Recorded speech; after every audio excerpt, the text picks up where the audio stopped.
Di video kemarin ketika saya menyatakan Ali Khamenei yang mati sudah mendekam ke neraka, banyak netizen Konoha yang keberatan teman-teman. Banyak netizen Konoha yang sakit hati kelojotan. Tidak mau iblis ini dinerakakan. Padahal saya sudah memberikan bukti kenapa dia bisa masuk neraka, kenapa dia tidak pantas masuk surga. Di sini kita bahas dan kita baca komentar-komentar mereka. Lucu-lucu teman-teman. Nih salah satunya.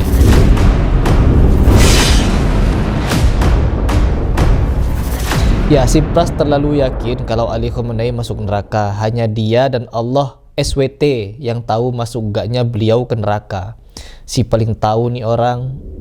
Dari cara komentarnya saja sudah kelihatan SDM orang ini. Tapi tidak apa-apa, kita ladeni untuk mengedukasi orang yang harus tahu siapa Ali Khamenei yang sebenarnya. Yang pertama teman-teman, di dalam ajaran Islam, membunuh orang yang tak bersalah hukumnya adalah dosa besar dan ganjarannya bisa kisos. Apalagi yang dibunuh adalah mukmin. Jadi ada rambu-rambu ketat di dalam Islam di dalam menghilangkan nyawa orang, apalagi seorang muslim. Dan kita perhatikan track record dari si Ali Khamenei ini, si iblis setan ini. Dia melakukan penjajahan di Ardus Syam sudah puluhan tahun. Bahkan dari abad ke-15 cara Syiah Rafidhah di dalam mengkonversi keyakinan atau faham di Iran dengan cara pertumpahan darah. Yang pertama, pada abad 7 sampai abad ke-15, Iran adalah negara Sunni yang damai, tentram, penuh ilmu, dan lahirlah banyak ulama di situ seperti Imam Bukhari. Namun pada abad ke-15, ketika Syiah mulai berkembang biak, Syiah mulai banyak, Syiah mulai bangkit, Syiah mulai pegang senjata,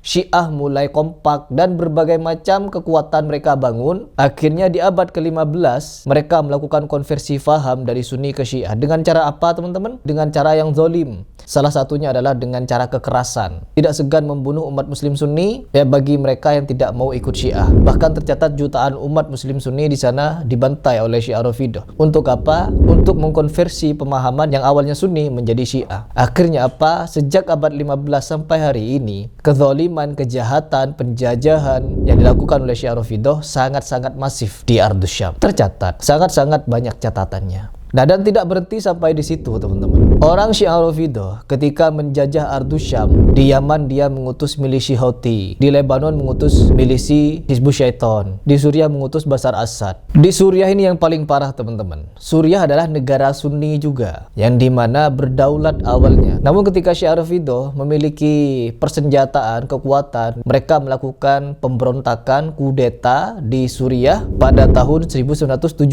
dan itu menewaskan banyak sekali umat muslim Sunni. Siapa namanya? Yaitu Hafez al-Assad, bapaknya si Bashar Assad. Nah, ketika melakukan kudeta itu, apa yang mereka lakukan? Membantai ratusan ribu sampai jutaan umat muslim Sunni di Suriah. حاطين كل واحد ماسك رشاش وحاطط ساطور على جنبه اليمين وساطور على جنبه الشمال والشعار هون لبيك يا حسين لبيك يا حسين. شوف شو عم يساووا، وشردوا وذبحوا وفعلوا ما فعلوا. 1.5 مليون قتيل مسلم، 1.5 مليون شهيد مسلم منهم. طبعا فعلوا هذا بالاشتراك مع بشار الأسد وجماعته. أما إيران فلم تتوانى عن الوقوف معنا منذ اليوم الأول. قدمت السلاح والعتاد بدون حدود. أرسلت المستشارين العسكريين والضباط لمساعدتنا في التخطيط. دعمتنا اقتصادية. ولا إله إلا الله ولا إله إلا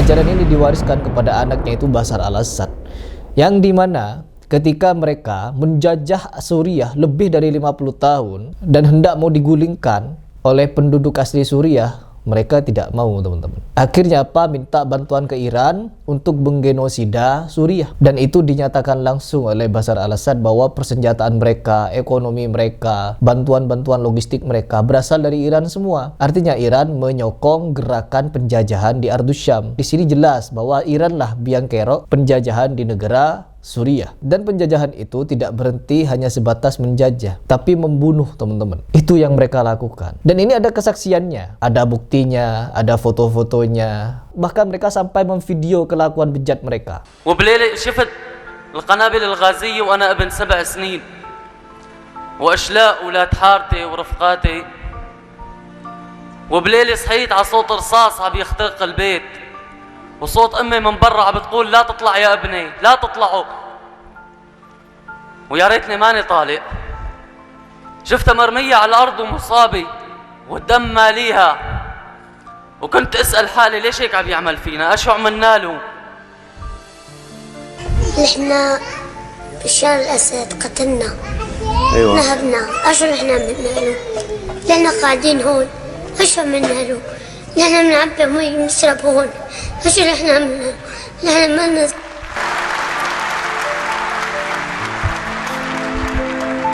أنا آسف، بعتذر، بس قبل هذا الفيديو ب10 دقائق كانت أمي متصاوبة ولهلق الإعاقة معها.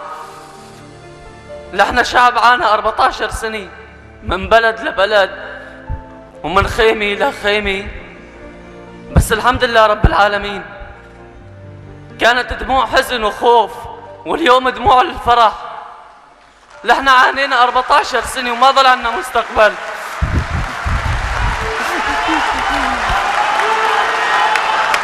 فداك يا سوريا، فداك يا شام. تركت ضيعتي وقريتي، وتركت بيتي وطفولتي، وطلعت برات البلد. وقت سمعت بخبر هروب المجرم رجعت وفرحت وصرت ابكي وقلت يا رب ما روح الدم اللي راحوا. انا علي مصطفى المحمد بحلم بسوريا ترجع تتنفس وترجع تحضن اولادها من جديد. Umat muslim di Suriah tahu siapa pelakunya, teman-teman. Umat muslim Sunni di Suriah tahu siapa penggeraknya, yaitu Iran. Nah, melalui video-video yang beredar ini, kita sebagai umat muslim, kita harus mengedukasi orang bahwa kejahatan Ali Khamenei tidak bisa mengantarkannya ke surga. Katanya ingin melindungi umat muslim, tapi kenapa membantai umat muslim Sunni? Dan bahkan membantai warganya sendiri. 40.000 kurang lebih masa demonstran damai di Iran sana dibantai habis-habisan, dan ini tidak diberitakan dan jarang dibahas. Padahal baru terjadi kemarin. Dan kelakuan utusan-utusan Ali Khamenei di Suriah, apa yang mereka lakukan? Menculik ratusan ribu warga Suriah, yang perempuan-perempuan setelah dibunuh. Pemuda-pemudanya disiksa. Apa namanya ini kalau bukan terorisme? Oh, tidak terima, ya, tidak terima. Fanboys Iran di Indonesia ini tidak terima iblis Ali Khamenei dinerakakan. Jadi masuk surga itu ya, benar memang. Ulama Syiah memang mendakwahkan barang siapa yang membunuh Nasibi ini Sunni, Nasibi terus Wahabi, penduduk Mekah Madinah, maka apabila tangannya berlumuran darah, surga untuknya. أخذ إسلاحك وقاتل كل وهابي نجس. نعم أنا من أقول لك ومسؤول عن كلامي، كل من يقتل وهابي نجس أو بعثي يده متورطة في الدماء فإن أبواب الجنة ستدق له وتفتح إلى ذلك القاتل الذي إذا استشهد. Dengan pernyataan tersebut, neraka tidak layak untuk orang-orang seperti ini. Doktrin pembunuhan bisa menjamin orang masuk surga. Beda dengan ajaran Sunni. Sunni tidak pernah menghalalkan darah siapapun. Makanya di Mekah Madinah menjadi pusat Islam yang damai, teman-teman. Karena tidak sembarangan menumpahkan darah. Tapi kalau Syiah, di mana Syiah berpijak, di situ pertumpahan darah.